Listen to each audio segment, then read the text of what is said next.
Good morning. Today we're going to have a conversation about how we connect employees here in the city of Richmond. So by now, we hope you've heard something about the creation of the Employee Relations Committee, or the ERC.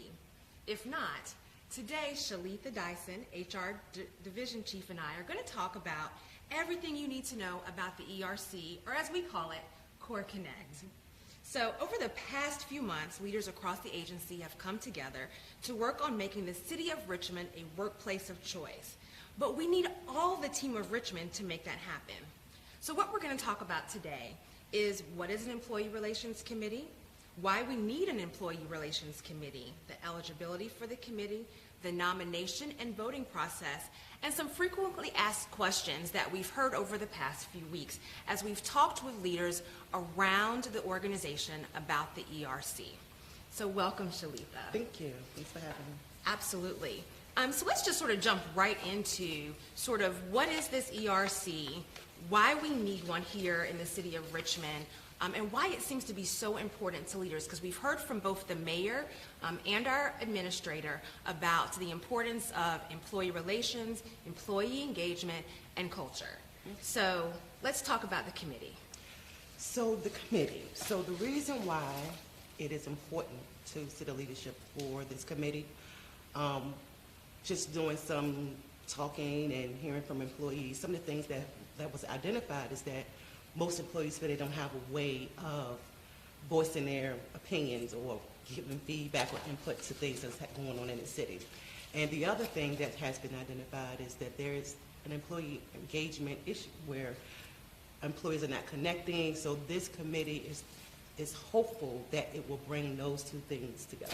So what's really cool about this, and we've had this sort of in our own internal conversations, is that, you know, someone in DPW has an idea, and it may be a solution for somebody over in budget, but we don't have a way of connecting. So this is sort of the beginning of that connection for our employees, but it also connects them to leadership. Exactly. And so it's not just about complaining.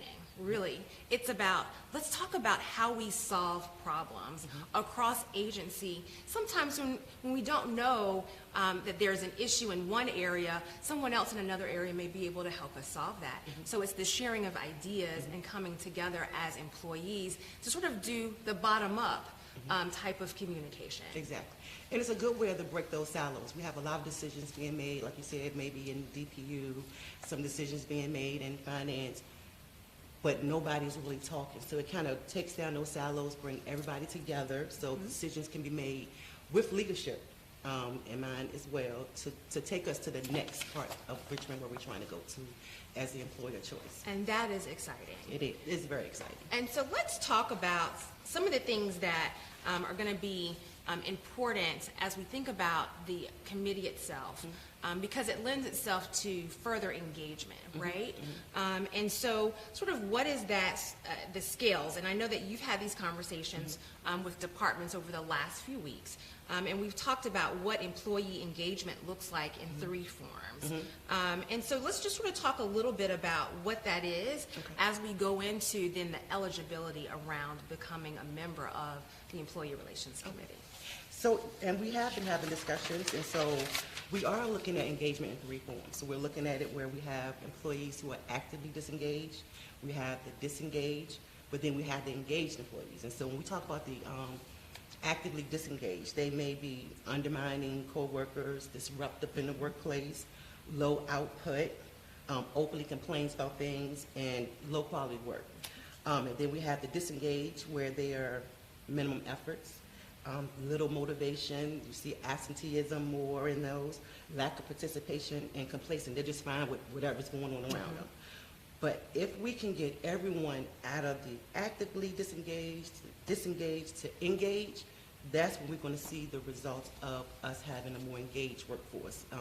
Things will start happening. We have employees who are happy to come to work, who are more prone to give input, knowing that their input is going to be valued. So that's where we are trying to, with this committee, take us from being disengaged to more engaged so we can have a more productive workforce. And one of the things you and I were talking about before we jumped on was the fact that when you talk about those employees that are engaged and motivated to be here, what that does externally for us as well. Because now we're creating ambassadors for the city of Richmond that are organic. Right. And you think about us having about 3,800 employees that are a part of the Team Richmond, and not just the city of Richmond, Right. but the Team Richmond that are out here actively creating spaces that say, Richmond is a great place to live, work, and play. Right. And I work for the city of Richmond, and I would love for someone else to join me in this work, because what we do matters, not just internally, but it matters to all of the folks that we serve here in the city of Richmond. And that is exciting work. It is. And to add to that, what I would like to say, I have been fortunate to work with a lot of people in the city throughout my 7 years here. Different employees from Parks and Recreation to just various departments. And Right. what I have found is people generally have a passion for what they do. They Right. enjoy what they do. So this committee will connect that passion with our administration. So everybody is on the same page. Once we get that energy spark, recruitment is going to enhance, because they're going to be our best advertisement. Right. They're going to say, hey, this is what we're doing in the city. This city values our opinions. We're a part of a collaborative workforce. But the main thing is we have staff that really enjoy what Absolutely. they do. Yeah. They come in every day. It's a lot of things that we're dealing with, but they keep coming in, Absolutely. chopping wood. And I'm glad that we're finally at a point where we do have leadership that sees that. Right. And they value the opinions of our employees. And so those things, that passion that they have, is not going to be in vain to them. Exactly. And you think about it, over the last 2 years, we've watched our employees here and across the nation deal with the global pandemic and come in every day. Okay. Every day. And in some cases, it's their risk to their own health and well-being to ensure that this city still was supported. This city still had what it needed. And when we say that, we're not talking about the structure, the bones of four walls. We're talking about the residents. Right. And so that matters to them. And so being able to tap into that in a different way is going to be really interesting to see how all of this really comes to light. And to your point, we're very grateful that our leadership, sees that there is a need and is creating this space for this opportunity to happen for our employees. I think both Lincoln and the mayor said in their videos over the last couple of weeks that it's important for us to hear, and it's also important for our employees to have that connection to the overall greater mission of what this organization is really all about. And so let's sort of really now dive into the committee itself. Okay. And so what we're hoping to, and I think we've sort of talked through some of this, is giving opportunity to meet with leadership and become the employee of choice. So I think it's now like, who's eligible to be a representative on this committee? Okay. So to be eligible, you must be a full-time or part-time permanent employee with 1 year service as of March 10th, 2022. There cannot be any disciplinary or performance issues within the last 18 months. And then there are specific departments that are excluded. So as long as they're not in those departments, they are eligible to participate. Awesome. And then I know we had to look at, because some departments have more people than others and that type of thing. So if we can sort of talk through, it's how many representatives per 200 employees? So there's one representative per 200. So if a department has less than 200, they automatically going to have that representation of one person. Okay, awesome. So that makes sure that every department Exactly. is seen and heard in this process. Exactly. That's great. And then we won't go into the ineligible pieces because we'll send all of that out. Okay. And departments have had these conversations already, so they kind of know what that looks like. Exactly. But we do know that there are folks like our supervisors and managers who will not be as considered to be members of the committee because they've got other avenues. Exactly. So this is really for those employees that don't have that same type of representation already. Exactly. So if someone is in a managerial role, they're not eligible because the goal is to have the peer-to-peer connection with leadership. Give them the opportunity. I'm not sure if I can I hope I'm not getting ahead, but in some of the questions that I had during those sessions were, how will my supervisor or my manager be able to be a part of this? Because I want to be able to share information. The answer to that is no. This is for you to have a voice. If your supervisor or your manager have an issue, they have an avenue to go. We want to make sure those that are least heard has the opportunity to be contributors to the things that's happening in the city. That's awesome. And the fact is, they'll be able to see what they say at some point show up somewhere in this organization. And I think it's important to note that while we want to see and hear you, everything is not going to happen instantly either. Right. So, there are things that I like to call it the parking lot. So, there'll be ideas that are immediate that we can say, okay, that can happen right now. And then there's some things that we have to put on the parking lot based on, is there a cost to that, or all of those other things. Right. But at the end of the day, it may take 30 days, it may take a year or two, but we want to make sure that people know that there's no bad idea, there's no bad solution. And sometimes you have to put two solutions together to create that one really good solution. So it's like they say in the classroom, there's no wrong question, right? But if you don't ask it, you won't ever get an answer. Exactly. And so that's sort of where we are with this. So this is, a first step in creating something much larger than anything that we've had as it relates to our employees here in Richmond. So I think we're on the right track. Exactly. Awesome. And so tomorrow, we begin the nomination process. Exactly. So if you can walk us through what that looks like. So for our nomination process, it's going to open up on tomorrow. DIT has put together SharePoint for us, so we have a voting tool. Employees will have the option to nominate 2 employees. If they want to nominate themselves, they can nominate themselves. Absolutely. So they'll have that option. We're going to open up on tomorrow and hopefully can extend it through at least Wednesday of next week. So that way people will have the option to, who probably just hearing this message, to kind of, gather their thoughts and make a nomination by Wednesday. After the nominations are in, HR will vet those nominations. We want to make sure those who are nominated, somebody might say, hey, Petula, I think she's great. But when I call Petula, she said, I don't really think that's what I really want to do. So we want to take those off the list. So with that way, the only ones that's moving forward to the voting portal are those who are sincerely interested, because we want to make sure whoever is voted is going to be a contributing party to that committee for their departments. Because this is also a time commitment, right? And so, we all say we have all this work to do. But at the end of the day, I think we all need to take a step back and see that this is important work as well. And so participating, if someone nominates you, that's a pretty cool thing, right? And that means that your colleague or your coworker or your team member thinks that you're someone who would, one, be not just a good voice for yourself, but be a good voice for others. And that is amazing. And that's also that fact that they trust you. Exactly. And so, when you get that call from HR and they say, hey, Shalitha, you've been nominated, I hope Shalitha says yes, right? Because there's a reason that someone nominated you. And you're probably thinking, well, I'm the quiet person over in the corner. How do they know? Because they watch you.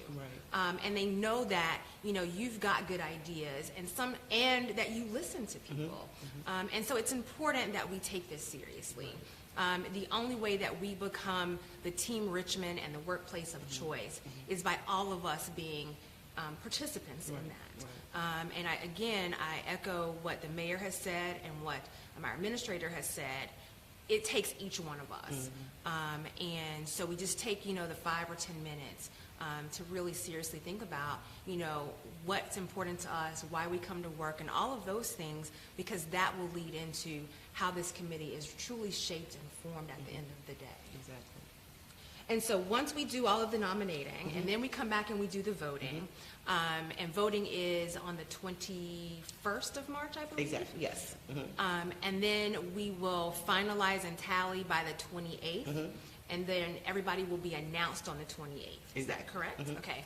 And then the 29th, there's going to be an all-day orientation. Meet and greet orientation.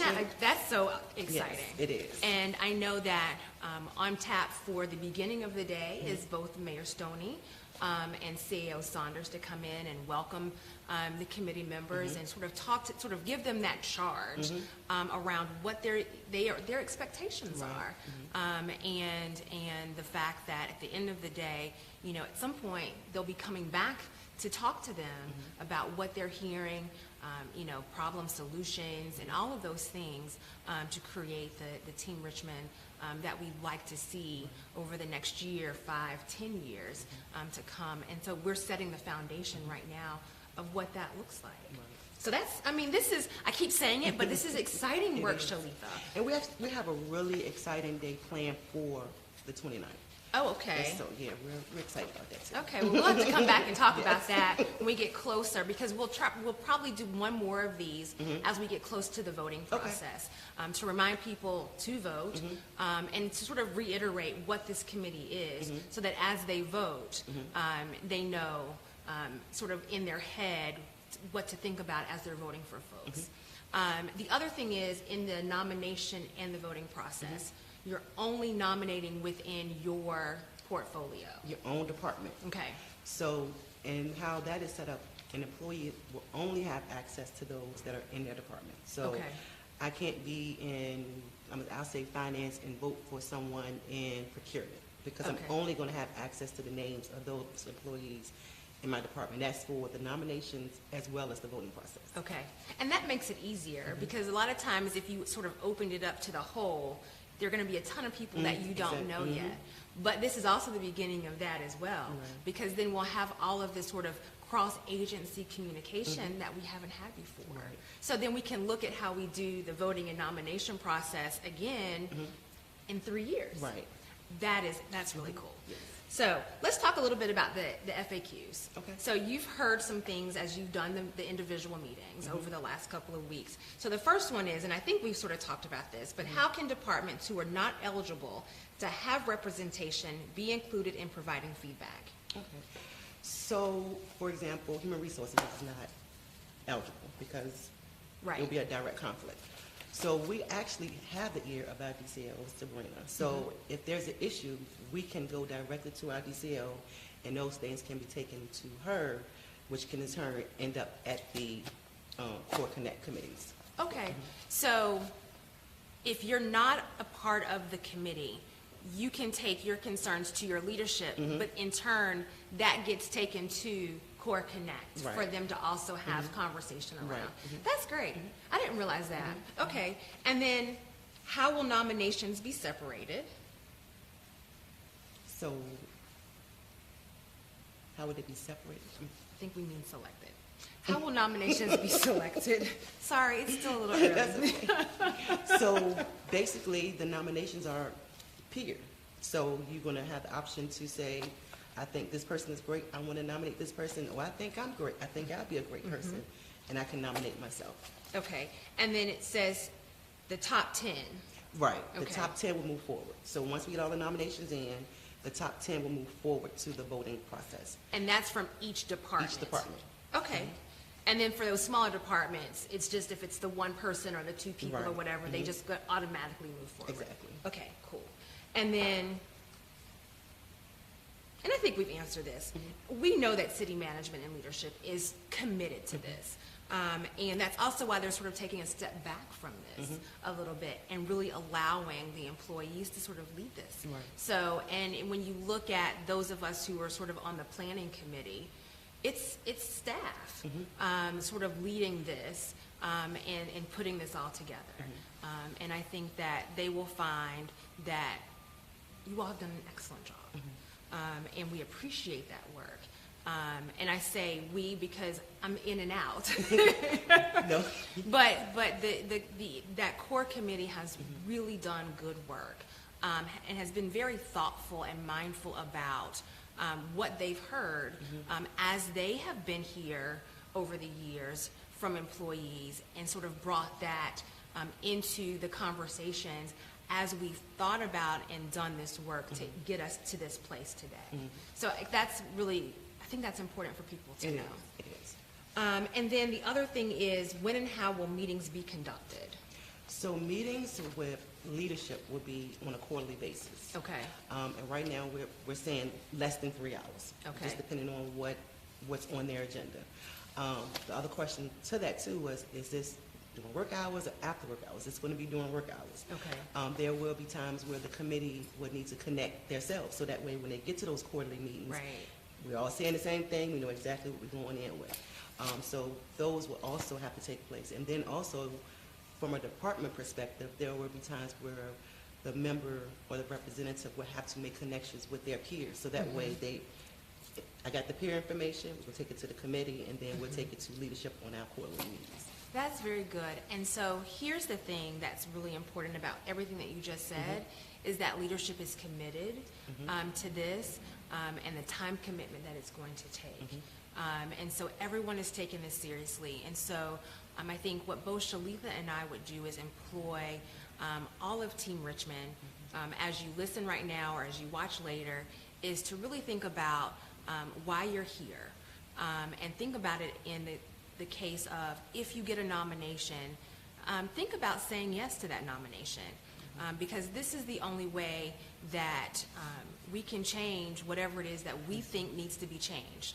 And if leadership wants to hear from you, don't shy away from being a part of COR Connect and the Employee Relations Committee, because this is the first step of many of how we, one, become a workplace of choice, but how we become a true team.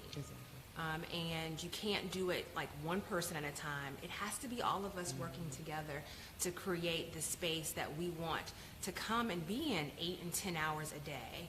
And we can't do this alone. So, did I leave anything out, Shalitha? No, I think you hit the nail right on the head. All right. Well, thank you for joining us this morning. If you have any questions, in the email that was sent around, you saw the email. You can email us at core-connect@rva.gov. We hope to hear from you, and we can't wait to see you on the Employee Relations Committee.